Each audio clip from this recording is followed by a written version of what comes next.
Hello, അസ്സാം വലൈക്കും. പുതിയൊരു വീഡിയോയിലേക്ക് എല്ലാവർക്കും സ്വാഗതം. അപ്പോൾ ഇന്നത്തെ വീഡിയോയിൽ ഞാൻ ഓട്സ് വെച്ചിട്ട് ഹെൽത്തി ആയിട്ട് ചെയ്യാൻ പറ്റുന്ന ഒരു ഓംലെറ്റിൻ്റെ റെസിപ്പിയാണ് കേട്ടോ കാണിക്കുന്നത്. അപ്പോൾ ഇത് ചെയ്യാനായിട്ട് ആദ്യം തന്നെ കുറച്ച് ഓട്സ് ഒരു ബൗളിലേക്ക് ഇട്ട് കൊടുക്കുകയാണ്. ഈ ഓട്സ് വേണമെന്നുണ്ടെങ്കിൽ ഒന്ന് പൊടിച്ചെടുക്കട്ടെ. ഞാനിപ്പോൾ പൊടിച്ചെടുക്കണില്ല, ഇതൊന്ന് കുറച്ച് ടൈം ഒന്ന് വെള്ളത്തിൽ കുതിർത്ത് വെക്കുകയാണ്. അപ്പോൾ ഇതിലേക്ക് കുറച്ച് വെള്ളം ഒഴിച്ചു കൊടുത്തിട്ട് ഒരു 10 മിനിറ്റ് വരെ നമുക്കിതൊന്ന് കുതിരാനായിട്ട് മാറ്റി വെക്കാം. 10 മിനിറ്റിന് ശേഷം ഇതിലേക്ക് 2 കോഴിമുട്ട പൊട്ടിച്ച് ഒഴിച്ചു കൊടുത്തിട്ടുണ്ട്.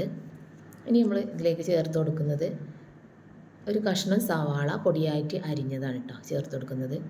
പിന്നീട് എരിവിന് വേണ്ടിയിട്ട് ഒരു പച്ചമുളക് കട്ട് ചെയ്തത് ചേർത്ത് കൊടുക്കുന്നുണ്ട്. നിങ്ങൾക്ക് വേണമെന്നുണ്ടെങ്കിൽ കുരുമുളകൊക്കെ ചേർത്ത് കൊടുക്കാം കേട്ടോ. ഞാനിപ്പോൾ പച്ചമുളക് കട്ട് ചെയ്തിട്ട് അതും കൂടെ ചേർത്തിട്ടുണ്ട്. പിന്നീട് ഇതിലേക്ക് ഒരു 1/4 ടീസ്പൂണോളം മഞ്ഞൾപ്പൊടി കൂടെ ചേർത്ത് കൊടുക്കുകയാണ്. പിന്നീട് ആവശ്യത്തിന് ഉപ്പും കൂടെ ചേർത്ത് കൊടുത്തിട്ടുണ്ട്. ഇനി ഇതിലേക്ക് വേണമെന്നുണ്ടെങ്കിൽ കുറേ ഐറ്റം വെജിറ്റബിൾസൊക്കെ ചേർത്ത് കൊടുക്കുക. ക്യാരറ്റ്, അതുപോലെ തന്നെ തക്കാളി, അങ്ങനെയുള്ള വെജിറ്റബിൾസൊക്കെ നമുക്കിതിലേക്ക് ചേർത്ത് കൊടുക്കാവുന്നതാണ്. അപ്പോൾ ഞാൻ അതൊന്നും ചേർക്കണില്ല. ഞാനിപ്പോൾ ഇതിലേക്ക് ഒരു സ്പെഷ്യൽ ഇൻഗ്രീഡിയൻസ് ആണ് ചേർക്കുന്നത്. അതായത് മുരിങ്ങയിലാണ് കേട്ടോ ഇതിലേക്ക് ചേർത്ത് കൊടുക്കുന്നത്.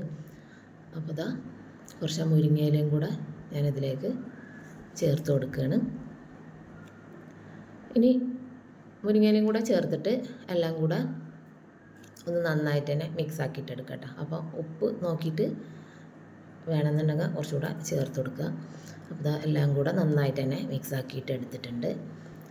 ഇനി നമുക്ക് ഒരു പാന് സ്റ്റൗവിൽ വെച്ചിട്ട് ചൂടായിട്ട് വരുമ്പോൾ അതിലേക്ക് വെളിച്ചെണ്ണ ചേർത്ത് കൊടുക്കുകയാണ് കേട്ടോ. ഇതിന് വെളിച്ചെണ്ണക്ക് പകരം ബട്ടർ ചേർത്ത് കൊടുക്കുക. അപ്പോൾ ഞാനിപ്പോൾ വെളിച്ചെണ്ണയാണ് എടുത്തിട്ടുള്ളത്. വീട്ടിൽ തന്നെ ഉണ്ടാക്കിയിട്ടുള്ള വെളിച്ചെണ്ണയാണ് ചേർത്ത് കൊടുത്തിട്ടുള്ളത്. അത് വെളിച്ചെണ്ണ ഒന്ന് ചൂടായിട്ട് വരുമ്പോൾ നമുക്ക് ഈ ബാറ്റർ ഒന്ന് പാനിലേക്ക് ഒഴിച്ചു കൊടുത്തിട്ട് കുക്കാക്കിയിട്ട് എടുക്കാം. അപ്പോൾ ആ ബാറ്റർ ഒഴിച്ചു കൊടുത്തിട്ടുണ്ട്. എല്ലാ ഭാഗവും ഒന്ന് ലെവൽ ചെയ്തിട്ട് എടുക്കുകയാണ്. ഇനി നമുക്കൊന്ന് ഫ്ലെയിം മീഡിയത്തിൽ ആക്കി വെക്കാം കേട്ടോ. ഒന്ന് മീഡിയം ഫ്ലെയിമിലിട്ടിട്ട് ഒരു ഭാഗം ഒന്ന് കുക്കാക്കിയിട്ട് എടുക്കാം.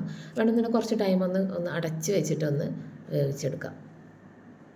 അപ്പോൾ ഒരു ഭാഗം കുക്കായിട്ട് വരുമ്പോൾ ഇനി നമുക്കൊന്ന് തിരിച്ചിട്ട് കൊടുക്കട്ടോ. മറ്റേ ഭാഗം കൂടെ ഒന്ന് വേവിച്ചെടുക്കാം. അപ്പോൾ അതിനായിട്ട് ഞാൻ ഒരു പ്ലേറ്റിലേക്ക് മാറ്റിക്കുകയാണ്. ഒരു പ്ലേറ്റിലേക്ക് മാറ്റി കൊടുത്തിട്ടുണ്ട്.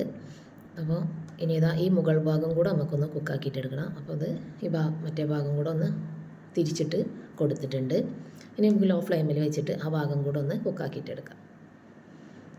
അങ്ങനെ കുറച്ച് ടൈം ഒന്ന് കുക്കാക്കിയിട്ട് വരുമ്പോൾ നമ്മുടെ ഓംലെറ്റ് ഇവിടെ റെഡി ആയിട്ടുണ്ട്. അപ്പോൾ നമുക്ക് വെയിറ്റ് ലോസൊക്കെ കണ്ടിന്യൂ ചെയ്യുന്നവർക്കൊക്കെ നല്ല ഒരു ഹെൽത്തി ആയിട്ടുള്ളൊരു ഫുഡാണ്.